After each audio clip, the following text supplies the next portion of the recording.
واش كيسولوك ولادك على شي مواضيع محرجه بحال الجنس وكتبقى محتار كيفاش تجاوب؟ هنا ممكن نقدروا نجاوبوا بطرق تربويه ومناسبه. الا سولني ولدي على مواضيع حساسه بحال الجنس، اول حاجه خاصني نكون هادئ ونفتخر بان الطفل ديالي عنده ثقه فيا باش يسولني. ماشي عيب ان الاطفال يسولوا على هذه المواضيع حيت الفضول جزء طبيعي من النمو ديالهم.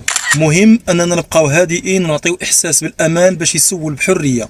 ضروري نستعملوا كلمات بسيطه اللي يقدر يفهمها الطفل على حساب العمر ديالو. هذا الشيء كيخليه يفهم بدون ما يدخل في تعقيدات، ولكن خاصنا نكونوا حريصين باش ما نبسطوش الامور بزاف لدرجه تفقد فيها المعنى ديال الامور. نقول ليه اي حاجه بغيتي تعرفها انا هنا باش نجاوبك. هاد الطريقه كتشجعوا على التواصل معايا بلا خوف. هنايا الطفل كيعرف انه يقدر يسولك بلا ما يحس بالاحراج او بالحشومه، ولكن ممكن يسولك في مواقف محرجه. هادشي علاش خاصك دائما تبقى مستعد للاجابه. خاصني